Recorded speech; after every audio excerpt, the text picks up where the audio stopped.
కార్తీక పౌర్ణమి ఆఖరి రోజు. ఈ రాత్రి పొలిమేర దేవతలు ఆలయంలో సంచరిస్తారని ప్రతీతి. మీరందరూ బయటికి పదండమ్మా, ఆలయం తలుపులు మూయాలి.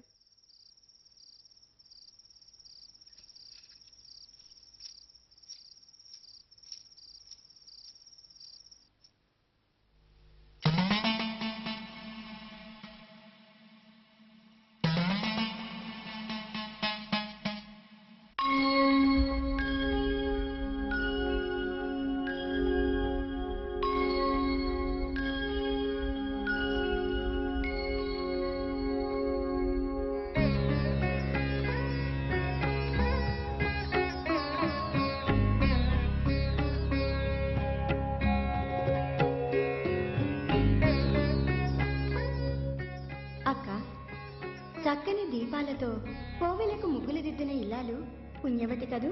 పసుపు కుంకుమలతో మన అక్క చెల్లెళ్లకు వాయినాలిచ్చిన పేరెంటాలు ధన్యురాలు. అందుకే ఆజన్మాంతం సుమంగళిగా నిత్య సౌభాగ్యంతో వర్ధిల్లమని దీవిద్దాం. తథాస్తు. దీర్ఘ సుమంగళీ భవ. అక్కలు, ఎలా ఫలిస్తుంది మీ దీవెన? సుశీల పసుపు కుంకుమలను కబళించడానికి మృత్యువు ముంచుకొస్తుంది. ఆమె భర్త త్వరలో మరణించబోతున్నాడు. ఎక్కడ నిలుస్తుంది మీరిచ్చే నిత్య సౌభాగ్యం?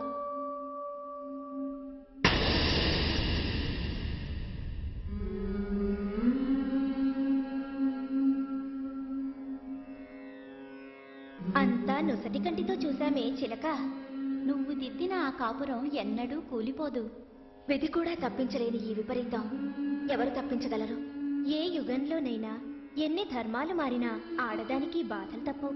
ఈ విపత్తు తీరేది కనుకే, ఈ గండం తీరే మార్గం ఉంది కనుకే మా నోట ముత్తైదు దీవెన పలికింది.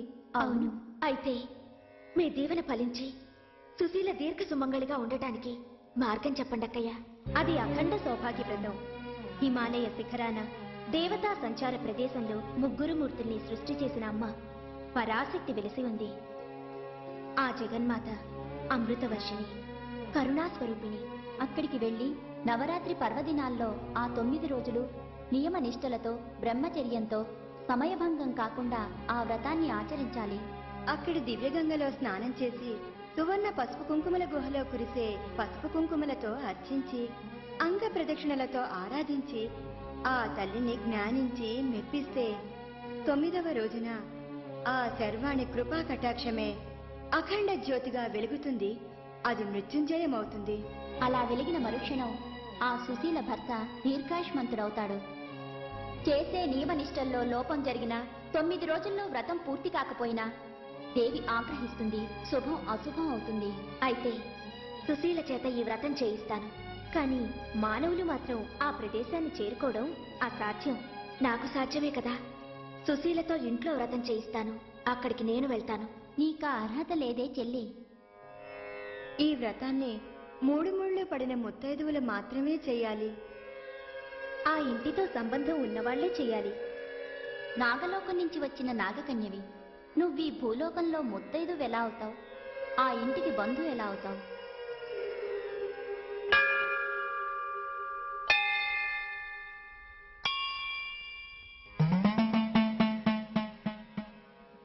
ఈ 9 రోజులు నిష్ఠగా ఉండి లలితా సహస్రనామ జపంతో అమ్మను ఆరాధించాలి.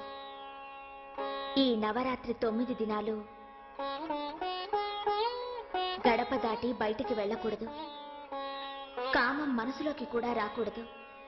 భర్తను కూడా పవిత్ర భావంతో చూడాలి. తులసి అంత పవిత్రంగా ఉండాలి. సావిత్రి అంత పట్టుదల కావాలి. వ్రతం పూర్తయ్యే వరకు ఈ 9 దీపాలు ఆరిపోకుండా చూసుకోవాలి. ఈ దీక్ష ఫలిస్తే 1,000,000 జన్మల సౌభాగ్యం ఈ జన్మలో నిన్ను దీర్ఘ సుమంగళిని చేస్తుంది. ఇక నీ పీడకల దూరమైపోతుంది. నేను నీకు తోబుట్టుని కాకపోయినా ఇంత తోడుగా నిలిచావు. నీకు నాకు సంబంధం ఏమిటి? ఈ వ్రతాన్ని ఆ ఇంటితో సంబంధం ఉన్నవాళ్లే చేయాలి. 3 ముళ్ళు పడిన ముత్తైదువులు మాత్రమే చేయాలి.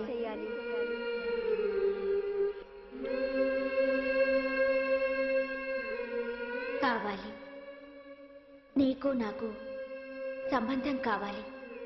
ఈ ఇంటికి నాకు బంధం కావాలి.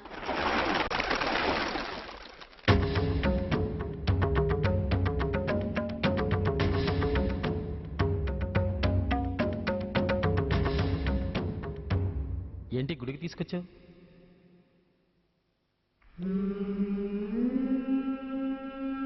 నేను ఆ రోజే చెప్పానుగా, నేను తెచ్చే తాళితోనే మన పెళ్లి జరుగుతుందని. తెచ్చాను. పెళ్ళా? ఇప్పుడా? ఇప్పుడే ఈ విషయం అందరికీ చెప్పి మన పెళ్లికి ముహూర్తం పెట్టిస్తాను. వద్దు. పెద్దలు కలిసి ముహూర్తం నిర్ణయించడానికి, నక్షత్రాలు చూసి లగ్నం పెట్టడానికి ఇది సమయం కాదు. పెళ్లికి కావాల్సింది మనసులు కలవడం, ఒకరినొకరు ఇష్టపడటం. అది కాదు దేవి, నేను చెప్పేది మన పెద్దలు. నువ్వంటే ఇష్టం కాబట్టి ఈ తాళి తెచ్చాను. నీకిష్టమైతే ఈ తాళి నా మెళ్ళో కట్టు.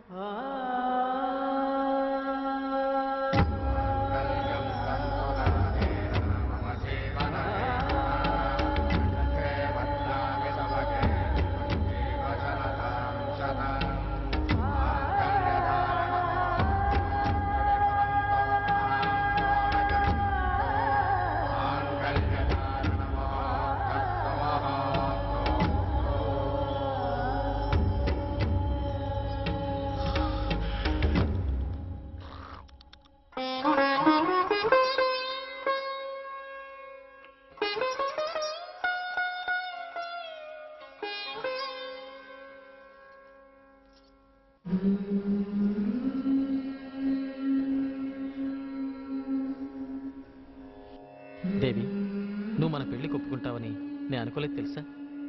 మన ఇద్దరి పెళ్లి విషయం అన్నయ్యకి బామ్మకి తెలిస్తే. దేవి, దేవి, దేవి, దేవి.